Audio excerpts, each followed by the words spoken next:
What's going on, guys? Welcome back to the channel. Welcome back to another video. Ron Yates here. Hope you guys are doing well.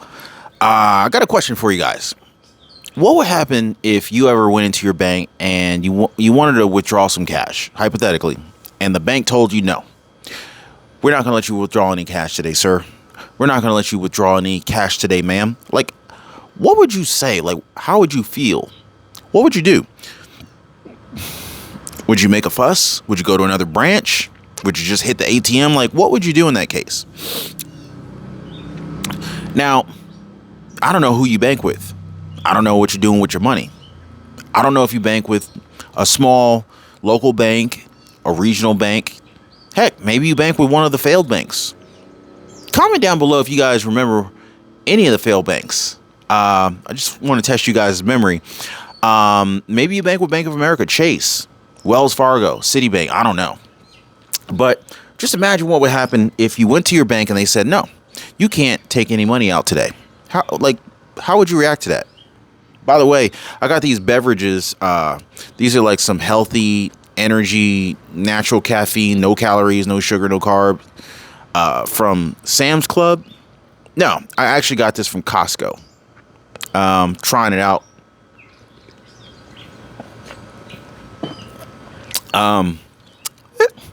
Flavor is pretty good. I mean, consider it's got no calories.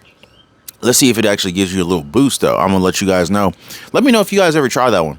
But speaking of that, have you ever noticed like how the attention span of people have gone down these days? Like, especially the younger generation, right? Like, keeping them interested in one thing for, just a couple minutes, it feels like impossible, right? But if you think about it, the same thing goes with mainstream media. I mean, the mainstream media puts out what they want you to know, but they're also banking on the fact that they think we have a very short-term memory. Now, think of it this way. Like, do you guys remember any of the banks that collapsed? Like, seriously, I know I just asked you this question, but drop me some comments down below. Prove me wrong.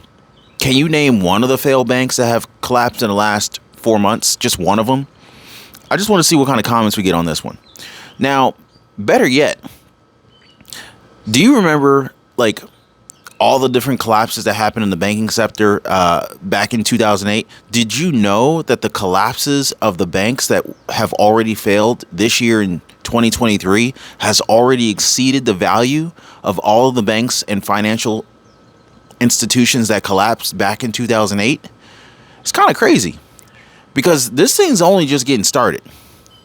So I got to ask you guys, are you preparing for what's coming down the pipeline? Like, what are you doing with your money right now? How are you and your family preparing? Now, I know that a lot of you guys remember because you're on this channel, but for other people, I don't know if I could say the same thing. This is exactly what they want from the masses. For us to forget these things very easily, basically because they're going to show us some kind of optimism, like much like how we saw banks and the stock market surge recently. Y'all saw the S&P 500 run up, the Dow Jones, the NASDAQ. I mean, right now, the S&P 500 is within 5% of all-time highs right now, which is crazy. It's crazy wild in spite of the fact that we're seeing not a record number, but we're seeing a tremendous number of layoffs coming from big tech companies like Microsoft, Walmart, and whatnot, Zoom, Redfin, Shopify. So companies are laying people off, but the stock market's running up. Now, technically, when a company lays people off, that is reducing their expenses, thus should hit their bottom line by increasing their profits if their expenses went down. But at the same time, it's kind of like, is the company really doing better because they let people go? Or is it showing that the company's future is a little bit bleak because now you're proving, or at least you're saying that you don't need these people? Are you expecting slower business? Like, it just makes you wonder why the stock market runs up when it does sometimes. Now, I can't tell you why the stock market does what it does each and every single day, right? Sometimes it's just erratic, but a lot of it makes sense if you think about it. Now, again, I want you guys to think about this. Like, the banks that have failed already, the amount that they have lost is already greater than what we saw back in 2008. Now, even the bigger ones, the ones that have reported, record profits from banks, right? They're also announcing layoffs. Now, if you mix that in with the credit crunch and, things are looking a lot more bleak. Now, one good bit of good news that I want to share with you guys is that there is one job in Alaska that's at least making six figures if you're down to go there. We'll go into that a little bit later, but if you guys think that what I'm saying right now is scary, this is good. Now, some people will say, "Oh, Ron, you're just being a fear monger or something like that." No. Listen, hear me out. Fear is actually something that's forcing us to live, to push us to prepare for what bad thing that we think might be coming. So if you're scared right now, then you should be thankful, because now you know to prepare, to plan for what could be coming down the pipelines. Like, if you think that there's a chance that your bank might not allow you to get your cash out, well, what would you do to prepare in that instance, right? Think about it. Like, what would you do? Like, if a storm was coming in and you knew bread was likely to run out, are you going to wait until the storm comes and then go look for bread? You know what I'm saying? Like, got to implement a little bit of common sense here. But at the same time, me personally, I don't really operate needing that much cash. So I'm not going to go run to the bank and take all my money out. That doesn't make sense for me. Somebody else, they might think differently, but that's not what I'm doing. Now, here's something scary. Like, what if our own government decided to limit how much that we could withdraw from the banks? Like, this is our money. Think about it, right? Like, we saved, we work hard, we hustle, we had side hustles, we have small home-based businesses, however you make your money, right? You worked overtime, you work your 9 to 5. Heck, maybe you paycheck to paycheck. I don't know what your financial situation is, but it's your money, however you got it, right? But then, like, what if they just came out and put like a rule in place that would stop us from taking out beyond a certain amount of money, right? Would you agree with them for doing that? Let me know what you guys think about that. What if this was a strategy for them to keep the banking system from collapsing? Would you then support it? Like, how would you feel if the Federal Reserve was already aware of banks failing before they collapsed, right? And as we saw, not much was done to avoid these banks from crashing. The writing's on the wall, people. Central banks are now running to something very basic in the world of investments. What do you think that these central banks are running towards? They're running to gold. By the way, guys, if you haven't already, do your boy a favor. Go ahead and subscribe to the channel for more financial news, financial conversations, strategies, updates, preparation, economic preparedness, and also drop a like for the video. I totally appreciate the support, you guys. Now, back in February, the Federal Reserve, they talked about how interest rates were affecting some banks negatively, and they even criticized that they were seeing unrealized losses. Okay, unrealized losses. Now, these losses were not small. These losses were around the trillions of dollars, worth much more than these banks and these deposits. I swear I hear a frog, like, not chirping, but I don't know what's the sound a frog makes. It's not barking, ribbiting, but it's not a ribbit sound. It's a weird sound. I don't know. Anyway, so these losses, they were in the trillions of dollars, worth way more than the banks and their deposits, right? So if we go back to February, right? This thing was like Valentine's Day. They had an interesting day in their report. And SVB, the 18th largest U.S. banking organization, has significant interest rate risk. Now, this is what was in their February report. Now, keep in mind, they met in February, and they had this set for public release back in April. Now, if you think about it, isn't that just a little bit convenient?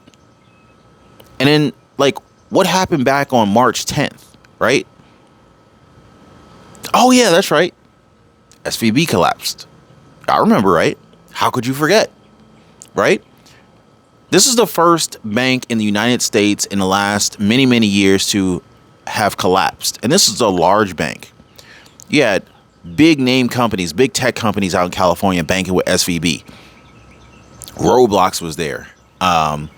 Don't get me started trying to list the name of different companies that have been that are banking with SVB or were banking with SVB. But again, the feds knew that this was going to happen, right? So it's like, why didn't they do anything? And remember, they were saying like something was going to happen on the Friday, right? Now, were we even warned about any of this? Like, wouldn't you be just a little bit frustrated? Just a little bit, right?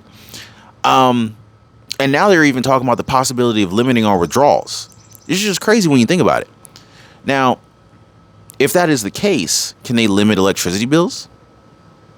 Can they put a cap on my mortgage increasing? Because I told you guys the other day, my mortgage then went up like $254. It was like $250 something a month between the property taxes going up and the homeowner's insurance going up. My mortgage payment went up $250. Now, keep in mind, I got a fixed rate mortgage. God help those who have adjustable rate mortgages and their real estate or primary residence, their home values are appreciating. Because what's going to happen is you're getting richer on paper. Your net worth is going up as your house value goes up, but your property taxes, when they get reassessed, are going to go up. And what happens when your property tax goes up? What happens when your home value goes up? Well, the cost to rebuild your house goes up. And this is what the insurance company is worried about. So as your home appreciates, the insurance company is going to say to themselves, well, if this house were to burn down to the ground, it's going to cost us a lot more to rebuild it. I mean, your house might have been $400,000 when you bought it, and we wrote this insurance policy at the time for a house worth $400,000. But now, today, sir, your house has gone up in value. It has appreciated. It's worth $500,000 now. So guess what? We're going to go ahead and increase your insurance premiums by 20%. So for those of us who have fixed rate interest rates on their mortgages, you're going to see some increases if your house price has gone up, if your home value has gone up. But if you have an adjustable rate mortgage, you could get hit in the face 3 times. Home price appreciation, increasing your property taxes, and increasing your homeowner's insurance. And as Fed Chair Jerome Powell continues to raise interest rates, you best believe that prime interest rate is going up, that LIBOR interest rate is going to go up, and so is your mortgage payment. The amount of interest you're going to be paying on that mortgage debt is going to continue to climb. So when I talk about preparation, this is what I'm talking about, like being aware of what's happening around us so that these things, when they do happen, it's not surprising you. You're ready. You're prepared for it, right? So it's all about planning and economic preparedness, right? But anyway, so I mean, this is just a little bit frustrating to think about what's really happening right now, right? So anyway, but again, if the Fed wants to limit our withdrawals, why not limit how much your property taxes can go up? Why not limit how much grocery bills and gas prices and food prices and credit card bills? Why not limit all of these things that can go up, right? Or limit them from going up, I should say, right? You see, like, we're the ones that got to pay up. And if we're even just a little bit late, that's a big problem. Meanwhile, the United States is on the border of defaulting on federal level debt. They're deciding whether or not they're going to pay their bills or not. Must be nice to be in that situation. Now, I already know they ain't going to let this thing default.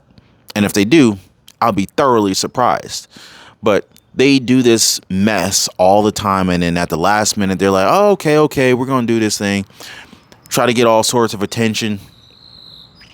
Anyway, so this one economic expert, Hugh Hendry, he just issued a major warning for Americans across the nation, one that comes from the panic in the banking sector and how more of us are getting worried about our money out there.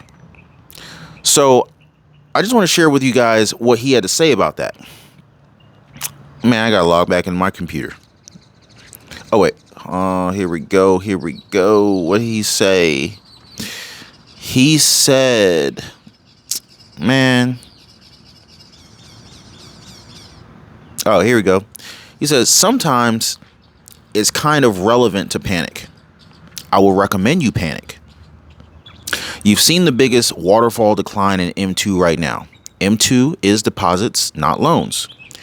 That's the deposits fleeing the system and going into money market funds. That could reach a crescendo where the Treasury and the Fed have to come in and actually restrict your right as a U.S. citizen to pull money out of the U.S. banking sector. End quote. I'm just quoting the guy. That's going to be chaos if that happens. I'm just going to tell you right now. That's going to be chaos. It's going to be panic in the streets. It's going to be civil unrest, whatever you want to call it. This ain't going to be good if that happens. You know, I mean, who's ready for that? Think about. Let me reword that. You guys are likely ready for that, right? But think about everybody else who's not as aware as you are. The masses ain't ready for this, you know. And just imagine what happens after they lift those possible restrictions. Banks are gonna be left in a pile of dirt due to runs. I mean, think about it. What do y'all think?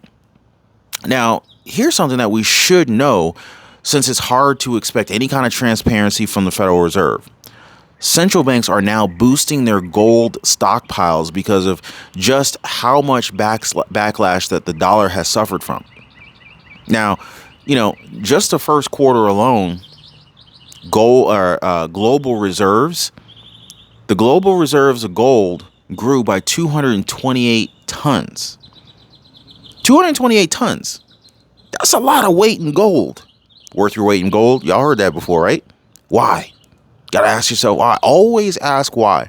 You know, I was always told when I was a kid, you really want to know what's going on because they're not going to tell you.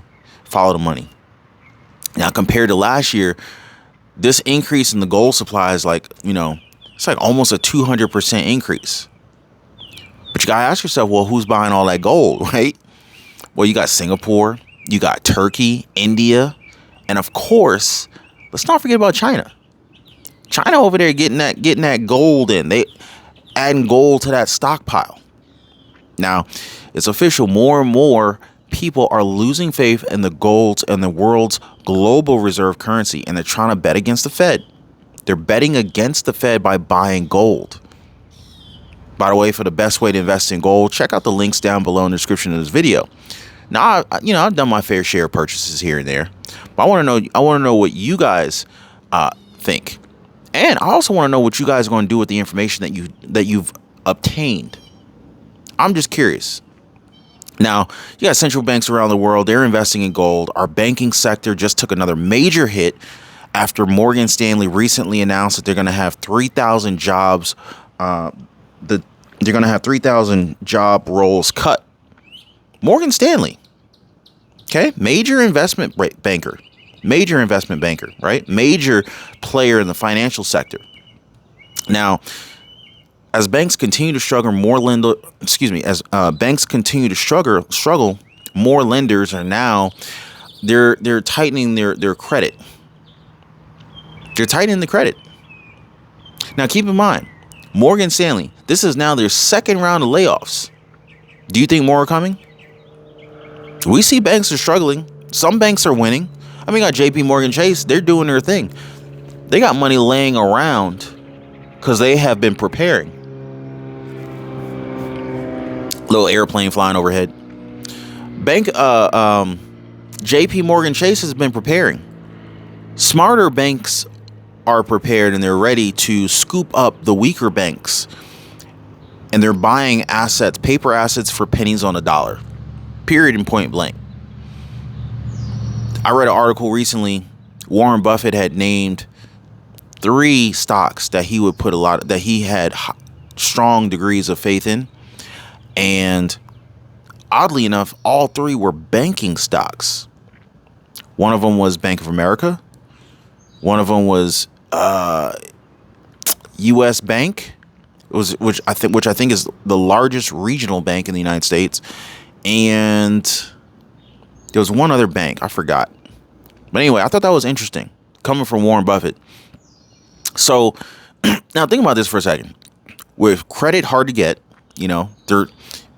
These banks that are struggling, they got credits being choked out right now, right? So there's a credit crunch. Now, if we think about this, with credit hard to get, how are businesses going to be able to borrow money? How are businesses going to sell big ticket items that require financing? Cars, home appliances, furniture, right? Think about these industries where people typically buy stuff, but they expect financing to be available for them. So the industries where financing is expected, those could be the industries that get hit unexpectedly hard. How about home builders, right? Most people ain't buying cash for houses. They're not paying cash for houses, I'm not saying you can't, but a lot of people are not, right? How about, buyers who want to take out a home loan, but they can't, like, even though they got good credit. And when I say a home loan, like, what if you already own a home, you want to take out a home equity loan? What if you want to take out a line of credit against your house, against your real estate? This credit crunch is for sure to leave some bankruptcies in its wake, not to mention the possible liquidity crisis. So then you got the senior VP of Moody's Investors. Basically, he was saying some stuff about this whole credit crunch, and ultimately the impact that the credit, the tightening of credit is going to have on small businesses. And basically, he's rather pessimistic. So, the thing is let me share you with this last bit of optimistic news. You still have the ability to always increase your income. Never forget that.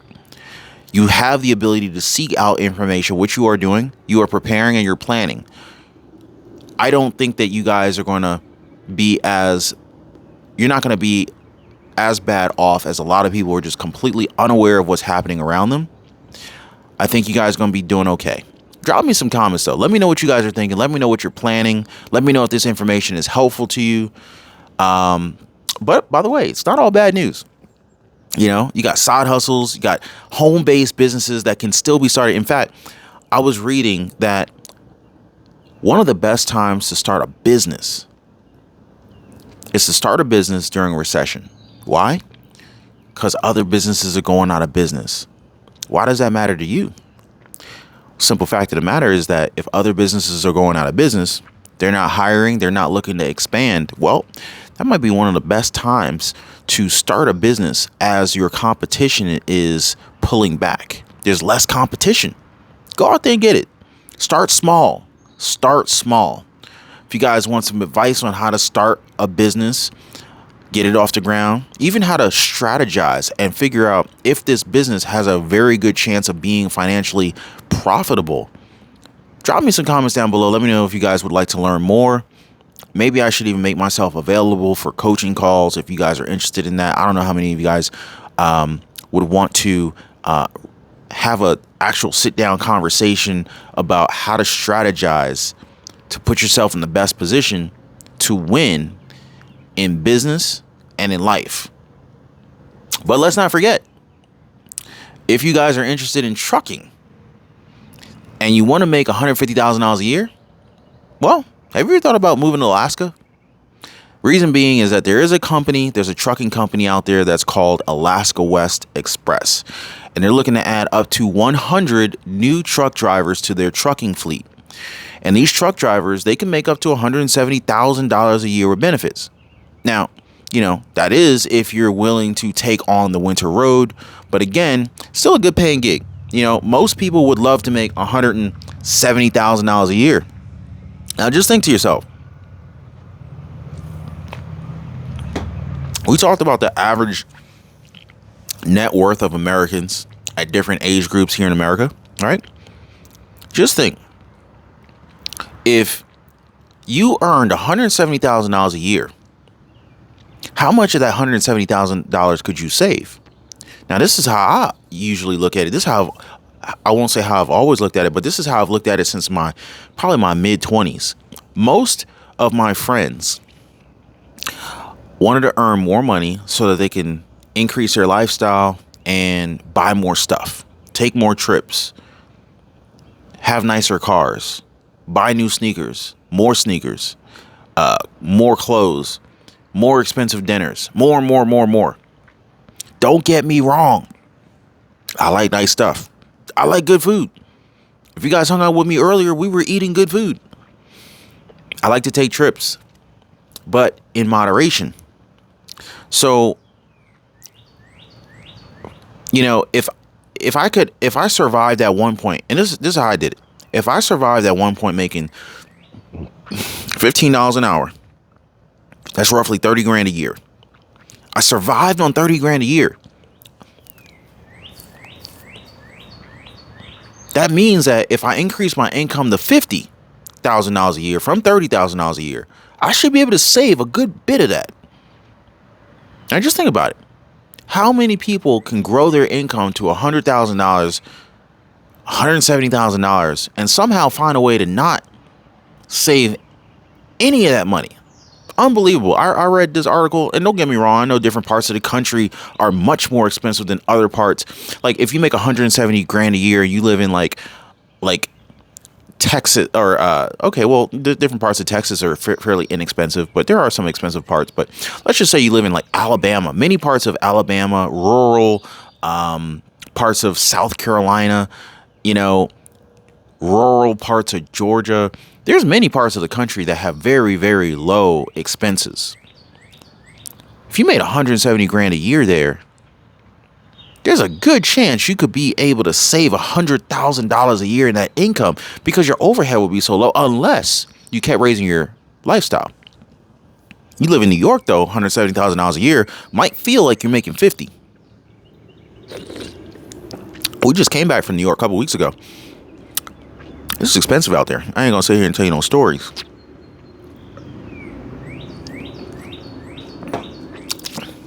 But again, guys,